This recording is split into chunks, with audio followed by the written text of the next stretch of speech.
बच्चों तो स्वागत है आप सबका अपने YouTube channel Anjali brain boost पर। तो जो आज हम पढ़ने वाले हैं चैप्टर 2 बहुपद। तो सबसे पहले हम जान लेते हैं बहुपद कहते किसको हैं। जैसे हमारे पास कोई भी व्यंजक है तो उसका जो है जो वेरिएबल्स होते हैं, वेरिएबल्स का जो हमें पावर है वो क्या देखना है, वेरिएबल्स का पावर देखना होता है कि वो होल नंबर में हो। होल नंबर कहने का क्या मतलब है, होल नंबर पता ना 0 1 2 3 4 5 इनफाइनाइट तक जितने भी नंबर होते हैं उनको हम होल नंबर कहते हैं। तो अगर कोई व्यंजक है हमारे पास, जैसे कि हम पढ़ चुके हैं ना ax² + bx + c = 0। ठीक है, समीकरण के बारे में क्या था हमारा, ax² + bx + c = 0। तो जैसे ये समीकरण है हमारे पास, इसमें चर क्या है, x चर है। और देखिए चर का जो मैक्सिमम पावर है वो कितना है, 2 है, और इसमें कितना है, 1 है। ठीक है, और यहाँ हम क्या लिख सकते हैं, x के पावर में 0 भी लिख सकते हैं। तो इनका जो पावर है इसे हम कैसे लिख सकते हैं, ऐसे भी लिख सकते हैं ना, ax² + bx के पावर में 1 + cx के पावर में 0 = 0 ना, क्योंकि हम जानते हैं किसी भी नंबर के पावर में अगर 0 है तो उसका मान 1 होता है, और 1 यहाँ पे 1 का c में गुणा होगा तो c ही मिलेगा हमें। तो ये जो वेरिएबल है, हमें सिर्फ वेरिएबल्स देखने हैं, हमें वेरिएबल्स के जो पावर है उनको देखना है हमें। तो क्या है पावर इनका, देखिए 0 है, 1 है, 2 है ना। तो जो व्यंजक जिसका भी जो समीकरण होता है वो उसका जो चर होता है उसका पावर हमारा क्या होना चाहिए, होल नंबर होना चाहिए। अगर पावर होल नंबर है तो वो समीकरण हमारा क्या कहलाता है, वो व्यंजक कहलाता है। क्या कहलाता है, व्यंजक कहलाता है। बस हमें सिर्फ एक ही चीज़ देखनी है, वेरिएबल्स का पावर। ठीक है, अगर मैं कहती हूँ, देखिए इसका हम दिखाते कैसे हैं इसको, हम जैसे p of x = a0 + a1x, ठीक है, प्लस a2x² + a3x³ प्लस ऐसे करके लिखते हैं, जो कि इसका जनरल फॉर्म हो जाता है। इस तरह का ये जो हमारा बहुपद होता है वो होता है। इसमें जब आप देखेंगे ना, जो हमारा चर है उसका जो पावर है वो क्या होगा, वो एक होल नंबर ही होगा। ठीक है, अब देखिए पॉलिनोमियल होते कितने तरह के होते हैं, कितने तरह के होते हैं ये, तो इनको हम 2 तरह से बांटते हैं। एक तो इनमें कितने टर्म है, कितना पद है उस हिसाब से, और इनकी जो घात है वो कैसी है उसके हिसाब से। तो देखिए पद के आधार पे बहुपद हम जान लेते हैं, पदों के आधार पर बहुपद ना, पदों के आधार पर बहुपद। पदों के आधार पर बहुपद क्या होते हैं, पद कहते किसको हैं, जैसे ये देखिए ये एक पद है, फिर प्लस या माइनस से अगर कोई दूसरा पद जुड़ा है तो वो एक पद हो जाते हैं ना। जैसे ax² एक पद है, bx⁻1 दूसरा पद है, और c तीसरा पद है। तो कितने पद हो गए इसमें, 3 पद हो गए। इसी तरह से ax² + bx⁻1 + cx⁻में 0, इसमें कितने पद हो गए, इसमें भी 3 पद हैं। इसमें कितने पद हैं, देखिए n तक संख्याएं गई हैं तो इसमें कितने पद हैं, n पद है ना। तो n पद वाला बहुपद है और 3 पद वाला बहुपद है, तो इनको नाम हम देते हैं त्रिपदी, एकपदी, द्विपदी ना, 4 पदी, ऐसे करके हम इनको नाम दे देते हैं। तो पदों के आधार पर बहुपद, जिनमें एक पद होता है उन्हें हम क्या कहते हैं, एक पदी। ठीक है, एक पदी बहुपद। एक पदी बहुपद जैसे 3x ना, एक ही बहुपद है, 2x² - 5y। तो ये सब कैसे, किसके एग्जाम्पल हैं, एक पदी बहुपद के। और जैसे अगर मैं द्विपदी बहुपद का एग्जाम्पल दूं आपको, द्विपदी बहुपद क्या होते हैं, जिसमें 2 पद होंगे। 2 पद कहने का मतलब 3x + 5 2 पद हो गया ना इसमें, फिर 2x² + 1 2 पद हो गया, -5y + 3, तो इसमें 2 पद हो गए ना। 2 पद हो गए तो द्विपदी बहुपद हो गया। और तीसरा क्या हो जाता है, त्रिपदी बहुपद। आई होप आपको समझ में आ रहा होगा, और बहुत आसानी से आप अब इसको देख भी सकते हैं, कोई भी बहुपद देख के आप जान सकते हैं कि क्या है वो, मतलब एक पदी है, द्विपदी है, या फिर 3 पदी है। अब मैं कहता हूँ 3x² + 2x - 5 ना, तो कितने पद हैं इसमें, 3 पद हैं। तो 7x² + 5x + 3 ना, तो कितने पद हैं इसमें, 3 पद हैं। तो ये क्या हो गया, 3 पदी बहुपद हो गया। तो अब देखिए हमारी जो प्रश्नावली है 2A, तो उसमें क्या है, होता क्या है ना कि हमें, देखिए चलिए मैं सीधे प्रश्नावली पे ही आती हूँ। देखिए ये है हमारी प्रश्नावली 2A। ठीक है, प्रश्नावली 2A है। तो क्या कह रहा है कि बहुविकल्पी प्रश्न, प्रत्येक प्रश्न के 4 उत्तर दिए हैं, सही उत्तर छाटिए। तो कह रहे बहुपद, ये जो बहुपद है हमारे पास Y cube minus Y plus Y square minus √2 का अवरोही क्रम है। अवरोही क्रम मतलब क्या होता है?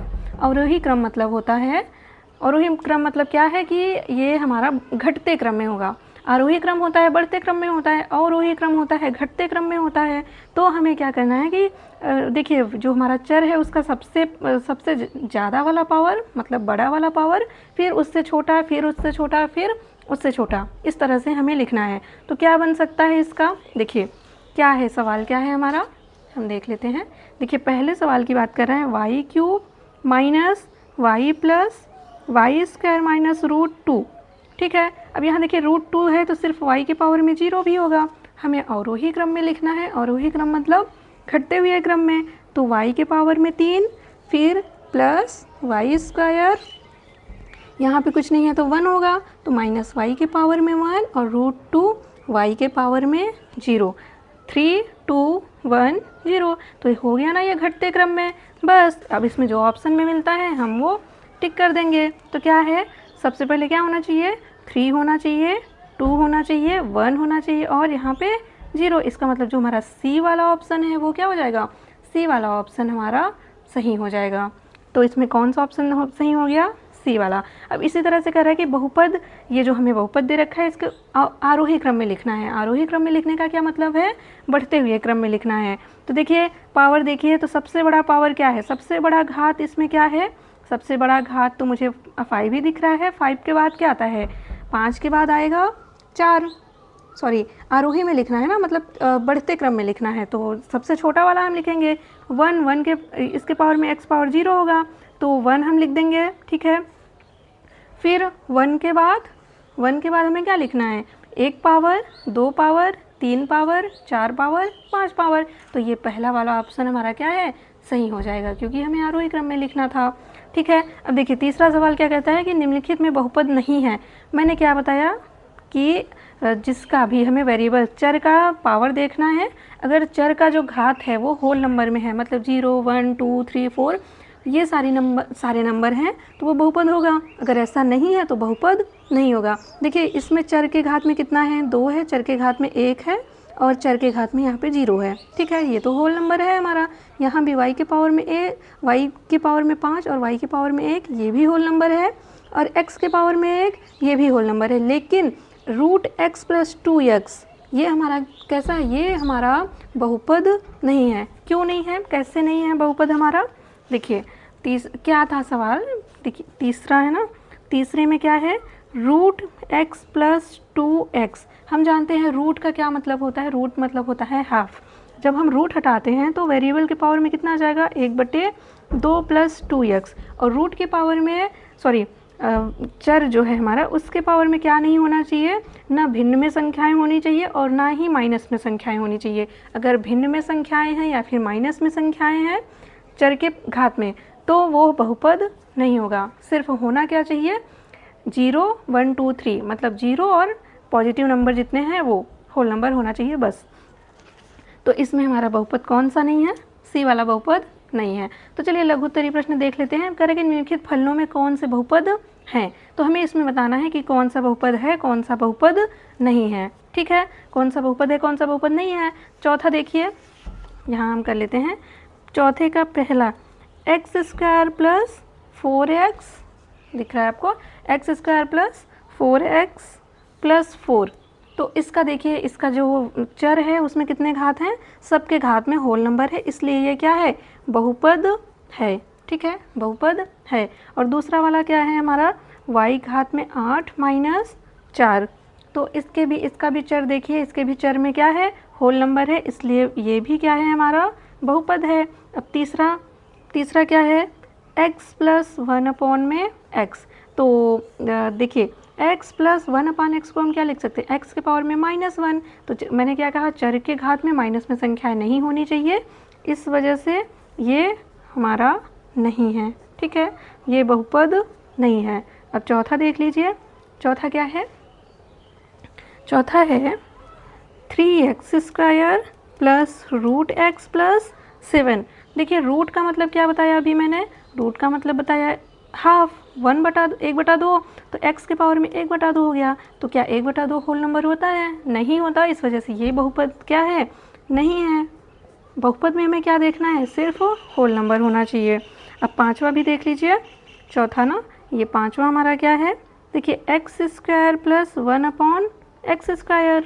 ठीक है, कितना बड़े से बड़ा नंबर हो, लेकिन अगर बटे में है वेरिएबल, सिर्फ वेरिएबल, कांस्टेंट हमारा बटे में हो सकता है ना, कांस्टेंट हमारा फ्रैक्शन में हो सकता है, बस जो वेरिएबल्स हैं वो नहीं होने चाहिए। तो ये x² + x के पावर में -2 हो गया। ठीक है, और x² - x के पावर में -2 हो गया। तो चर के घात में कैसी संख्या आ गई हमारी? माइनस में, इसलिए ये भी क्या है? ये भी हमारा बहुपद नहीं है। ठीक है, ये भी बहुपद नहीं है। अब आगे हमारा जो 6 नंबर सवाल है, 7th, चलिए हम नेक्स्ट पेज पर कर लेते हैं इन सबको। तो बच्चा ये हमारा छठा सवाल है। देखिए x² - 2/3 x + 6, तो हमें क्या देखना है? सिर्फ चर देखना है। तो चर में देखिए 2 है, पावर में 1 है, इसका मतलब क्या है? ये बहुपद हमारा है। ठीक है, और इसके बाद क्या है हमारा 8वां सवाल? 8वां सवाल क्या है? देखिए 8वां सवाल है x + 4 और x + 5। अभी ऐसे देखने में हमें नहीं पता चल रहा है कि बहुपद है कि नहीं है। इनको थोड़ा हम सरल कर लेते हैं। x का मल्टीप्लाई x में करेंगे तो x² मिलेगा, फिर x का 5 में करेंगे तो 5x, फिर 4 का x में करेंगे तो 4x + 5 जो कि 20। तो क्या मिला? ये x² + 9x + 20। तो इसके जो चर हैं उनका घात क्या है? होल नंबर है, इस वजह से ये बहुपद होंगे। ठीक है, ये 8वां सवाल हो गया। अब हम क्या कर लेते हैं? 9वां सवाल। 9वां सवाल क्या है? x + 5 का स्क्वायर, तो a + b का होल स्क्वायर लगा देंगे हम इसमें। तो a² + b² + 2, ठीक है, 5 दूना 2ab ना, तो x² + 25 + 10x, तो चर के घात में होल नंबर है, इस वजह से ये भी क्या है? हमारा बहुपद है। तो ये हो गया। अब देखिए निम्नलिखित में से जो 5वां सवाल है हमारा क्या कहता है कि निम्नलिखित में से प्रत्येक में x² का गुणांक लिखिए। तो गुणांक क्या होते हैं? जो चर के साथ में गुणा में होते हैं उन्हीं को हम क्या कहते हैं? उसका गुणांक कहते हैं। जैसे x² के साथ में यहाँ 1 है तो x² का गुणांक 1 है, x के साथ में भी 1 है तो x का गुणांक 1 है। 2 - x² + x³, तो x² के साथ में गुणा में क्या है? 1 है, तो इसका गुणांक कितना हो जाएगा? इसका गुणांक हो जाएगा 1, और x³ का भी 1 हो गया। तो चलिए ऐसे ही बताना है हमें। कौन सा सवाल करना है हमें? 5वां करना है। चलिए 5वां कर लेते हैं। देखिए पहला सवाल क्या है? 2 + x² + x। ठीक है, हमें पता है 1 से हम किसी भी संख्या में गुणा करते हैं वही संख्या हमें मिलती है। इसे हम क्या लिख सकते हैं? 2 + 1x² + 1x। कोई फ़र्क पड़ेगा इस पर? नहीं पड़ेगा। तो x² का गुणांक क्या है इसमें? x² का गुणांक ना, x² का गुणांक क्या है? मैंने कहा वेरिएबल के साथ में जो गुणा में होता है वही उसका गुणांक होता है। तो x² के साथ गुणा में कौन है? 1 है, तो x² का गुणांक कितना हो गया? 1। अब इसी तरह से दूसरा सवाल है। दूसरा सवाल क्या है? कह रहे हैं कि 2 - x² + x³। ठीक है, इसे भी हम क्या लिख सकते हैं? 2 - 1 × x² + 1 × x³। तो x² के गुणांक में क्या है? 1 है ना, तो इसलिए x² के गुणांक में -1 है। ठीक है, तो x² का गुणांक कितना हो जाएगा? हमें चिन्ह के साथ में लेना है ना। x² का गुणांक कितना है? -1। अब तीसरा सवाल, हमें सिर्फ x² का क्या बताना है? गुणांक ही बताना है। तो तीसरा सवाल क्या है? π/2 x² + x। तो x² के साथ में गुणा में क्या है? π/2, इसलिए x² का गुणांक क्या हो जाएगा? क्या है x² का गुणांक? π/2। ठीक है, आई होप आपको समझ में आया होगा। तो अगला सवाल हम करते हैं अपना। देखिए तो ये है हमारा चौथा सवाल। चौथा सवाल क्या है? √2x - 1। तो इसमें x² का गुणांक हमसे पूछा है, x² है इसमें? नहीं, तो क्या हो जाएगा? x² का गुणांक, x² का गुणांक होगा यहाँ पे 0। ठीक है, x² का कोई गुणांक नहीं, x² है ही नहीं, तो x² का गुणांक कितना बन गया? 0। अब देखिए 6 नंबर सवाल क्या है? छठा सवाल कहता है कि निम्नलिखित व्यंजकों में एकपदी, द्विपदी और त्रिपदी मालूम कीजिए। इसमें हम क्या बताएंगे? बताइए। अभी मैंने बताया ना क्या है 6 वाला? पहला 10x। तो कितने पद हैं इसमें? एक पद है, इस वजह से ये कैसा है? एक पद ही है, ठीक है। और दूसरा क्या है? 5x² plus 3x। कितने पद हैं? एक पद, दो पद, इसलिए ये द्विपदी है ना, बहुत आसान। देखिए तीसरा क्या है? तीसरे में है x प्लस 1 का स्क्वायर, मतलब a प्लस b का स्क्वायर, तो a² plus b² plus 2ab। तो कितने पद हैं इसमें? 3 हैं, इस वजह से ये होगा त्रिपदी, ठीक है। चौथा भी क्या होगा? x प्लस 9 का स्क्वायर।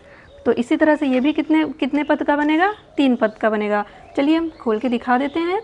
तो x² प्लस 9 का स्क्वायर प्लस 2ab।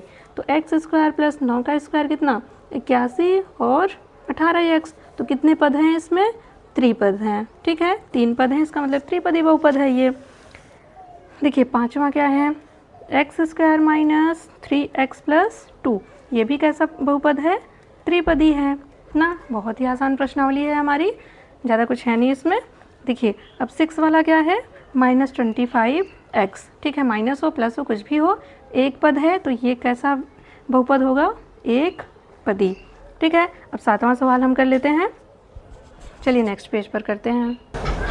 तो बच्चा ये 7वां सवाल है हमारा, कह रहा है कि निम्नलिखित बहुपदों को आरोही क्रम में लिखिए।